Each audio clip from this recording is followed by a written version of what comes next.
அபின் ஹரிஹரன் இயக்கத்துல 96 நடிகை கௌரி கிஷன் நடிச்சிருக்காங்க.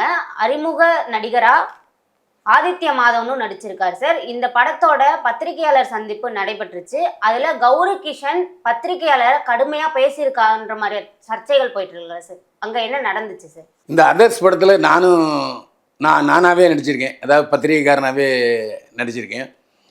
இந்த படத்தை ஆதவ் அப்படிங்கிற புதிய கதாநாயகன் நடிச்சிருக்காரு. அவர் தான் ப்ரொடியூசர், அவர் தான் ஹீரோ. திருவள்ளூரில் நல்ல ஒரு கோடீஸ்வரன் விட்டு பையன், நல்லா நடிச்சிருக்காரு. இந்த படம் ஒரு வித்தியாசமான படம். இந்த படம் ஆக்சுவலாக இதுவரைக்கும் யாரும் சொல்லாத கதை. இப்போ நம்ம ஆண் பால் இருக்குது, பெண் பால் இருக்குது, மூன்றாம் பாலினத்தவர், அதை திருநங்கைன்னு சொல்கிறோம், திருநம்பின்னு சொல்கிறோம். அதை பொதுவாக அதர்ஸ், மற்ற பாலினத்தவர்னு சொல்லுவாங்க. அதுதான் அதர்ஸ் படத்தினுடைய கதை டைட்டில். அந்த திருநங்கை ஒருத்தர் சமுதாயத்தை பழி வாங்குறாரு. எங்களை எல்லாம் கேள்வி பண்ணுறீங்களாடா, நான் என்னுடைய திருநங்கையே எல்லாரையுமே மாற்றிடுறேன் அப்படிங்கிற மாதிரி சதி பண்ணுறாரு. அதுதான் கதையினுடைய மையக்கருத்து. கொஞ்சம் வித்தியாசமான படம் தான். நல்ல விறுவிறுன்னு போகுது. நல்லா இயக்கியிருக்கார் புதிய இயக்குனர். இந்த படத்தினுடைய இசை வெளியீட்டு விழா நடந்துச்சு. இசை வெளியீட்டு விழாவில் பத்திரிகையாளர்கள் கேள்வி கேட்டாங்க.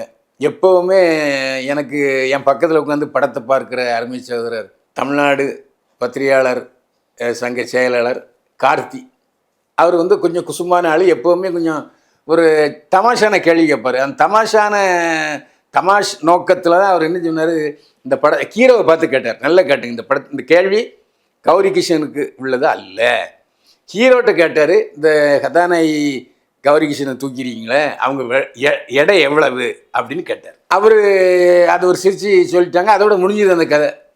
அதுக்கப்புறம் யூடியூப் சேனலில் பேட்டி கொடுக்கும்போது பத்திரிகையாளர்களை பற்றி தவறாக பேசிட்டு தான் அந்த கார்த்திக் என்கிட்ட சொன்னார்.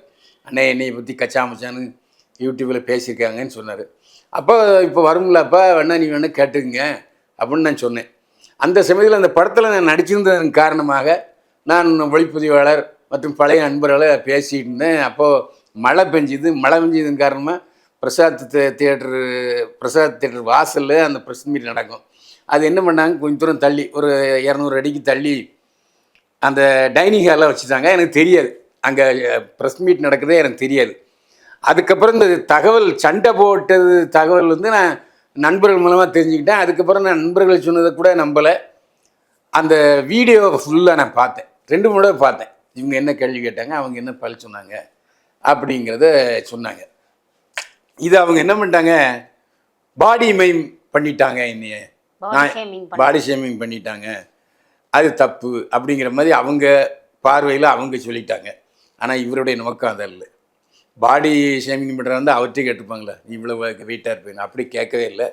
ஆனால் அதை நீங்கள் போய் யூடியூப்பில் இப்படி இல்லை எங்களை பற்றி பேசிட்டீங்களே அப்படின்னு கோவப்பட்டதுனால அவங்க என் மேலே தப்பு இல்லை, நான் அவங்க கேட்ட கேள்வி தான் நான் பான்னு சொன்னேன், நீங்கள் பாடி ஷேமிங் பண்ணுறீங்க, பத்திரிகையாளருக்கு அதுவாக வேலை, நான் என்ன வெயிட் இருந்தால் உங்களுக்கு என்ன, எனக்கு 1008 உடல்நல கோளாறு இருக்கும், ஹார்மோன்ஸ் கூட இருக்கும், அதை நீங்கள் கிண்டல் பண்ணலாமான்னு கேட்டாங்க.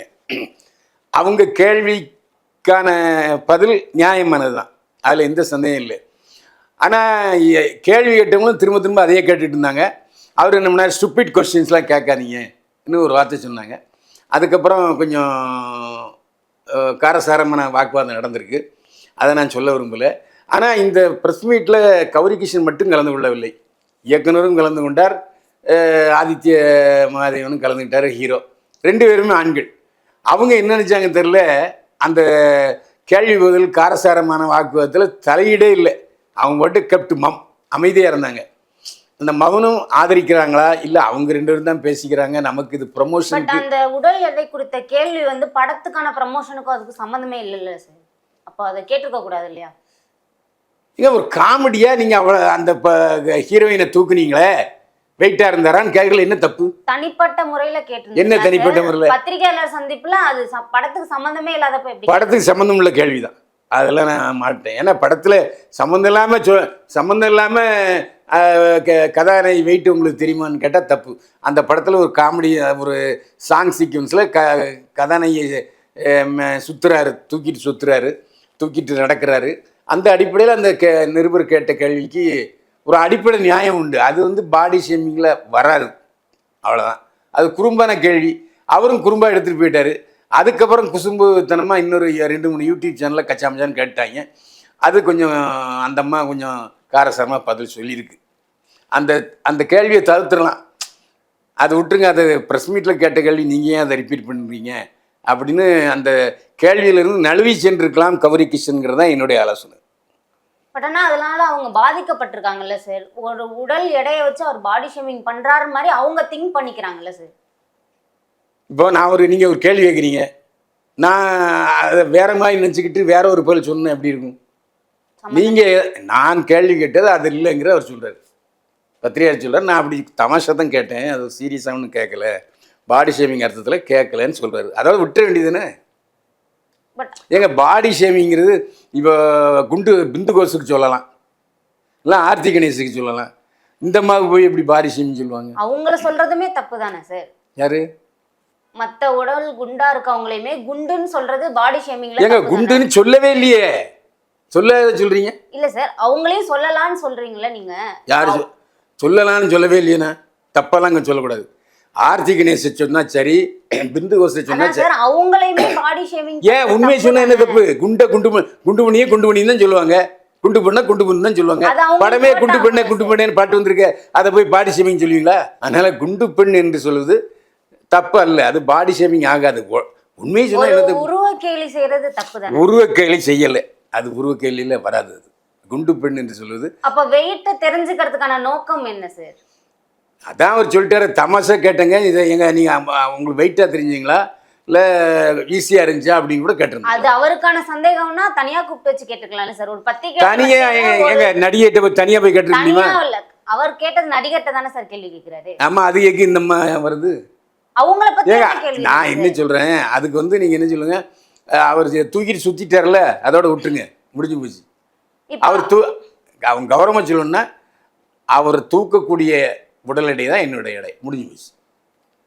என் சுமூகமத்திய ஒரு விஷயம் புரிஞ்சுங்க, பத்திரிகைக்காரங்கிட்ட மோதின எந்த நடிகரும் எந்த இயக்குனரும் எந்த சினிமாக்காரனும் உருப்பிட்ட சரித்திரமே இல்லை. ஏன்னா அவங்க வந்து கிரியேட்டர், அவங்க வந்து உங்களை விமர்சிக்கிறவங்க.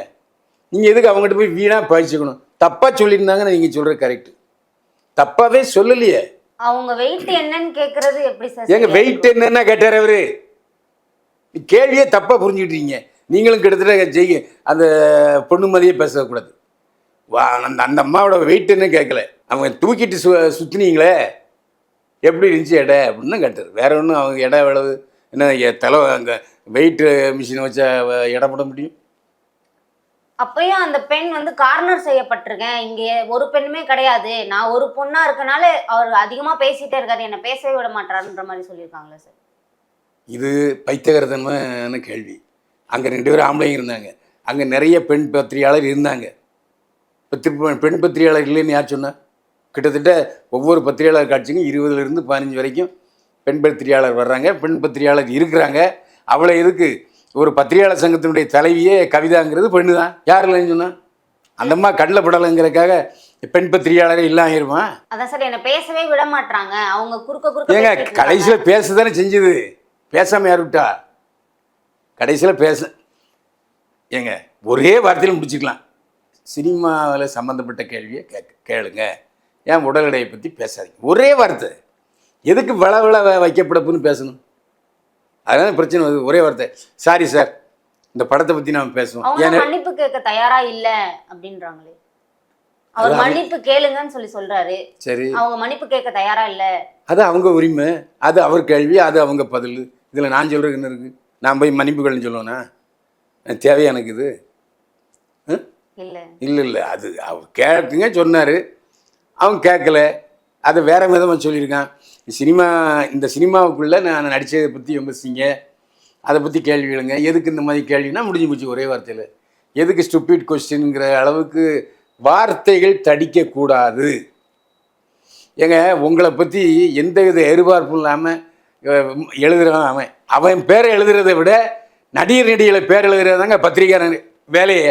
என் பேர் நான் அதிகமாக எழுதுறது இல்லை, சினிமாக்காரன் பேர் தான் எழுதிட்டு இருக்கேன்.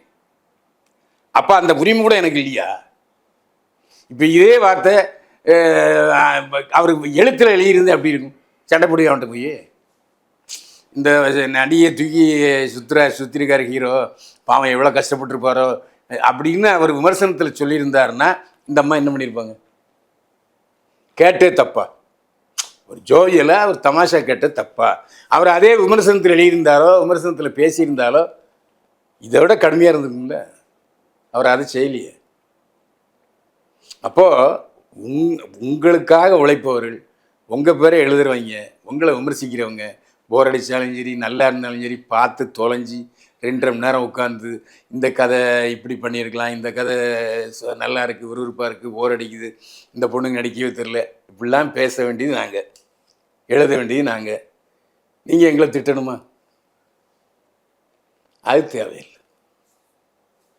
நான் என்ன சொல்கிறேன், ஒரு புத்திசாலித்தனமான பெண்ணாக இருந்தால் இந்த படத்தில் நடித்த எனக்கும் அவருக்கும் சம்மந்தப்பட்ட கேள்வி, இதில் உங்களுக்கு என்ன இருக்குது அப்படின்னா முடிஞ்சு போச்சு. ஒரே வார்த்தை. அதுக்கப்புறம் அடுத்த கேள்வி வர்றதில்லை.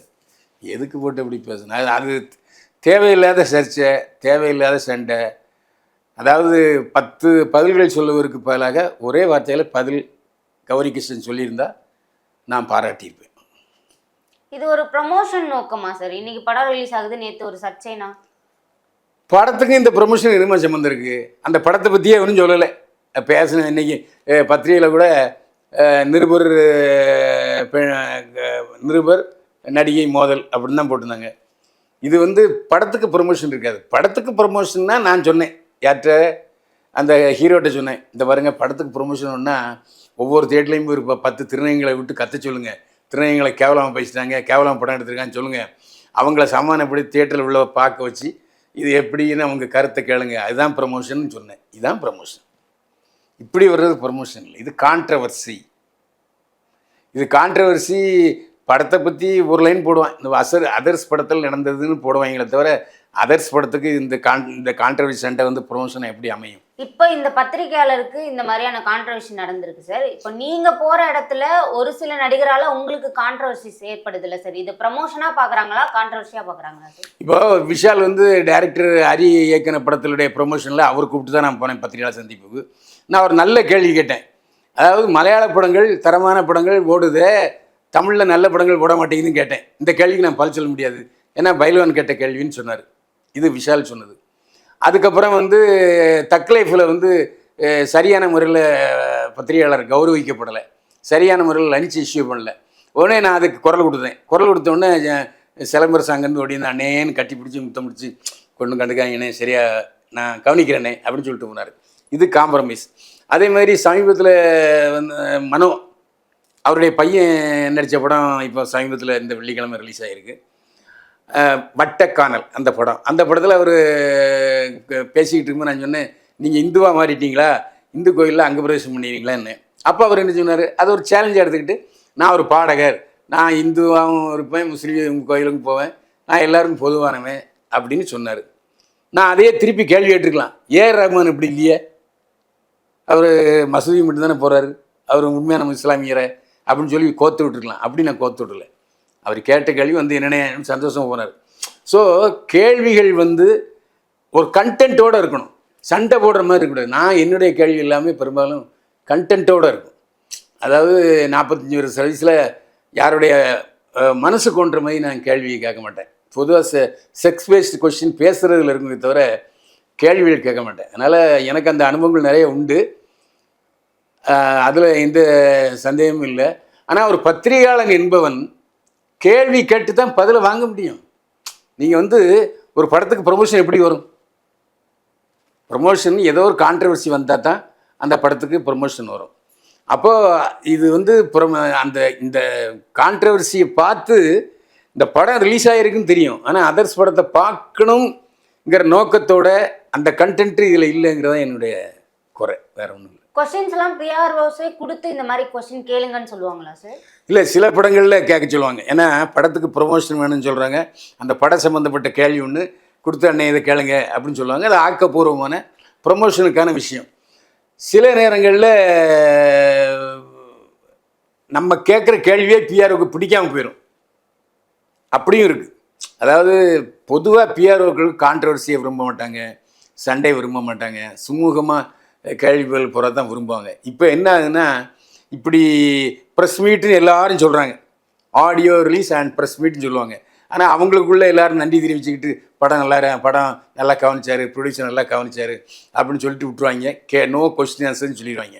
ஏன்னா இந்த மாதிரி கான்ட்ரவர்சி வரக்கூடாதுங்கிறத தவிர்த்து பிஆர்ஓக்கள் சிலர் வந்து நோ கொஸ்டின் ஆன்சர்னு சொல்லிடுறாங்க. அது தப்புன்னு நான் சொல்ல மாட்டேன். இதுவரை எங்களுடன் பல்வேறு கருத்துக்களை பகிர்ந்தமைக்கு நன்றி சார். மீண்டும் சந்திப்போம். வாழ்க வளமுடன்.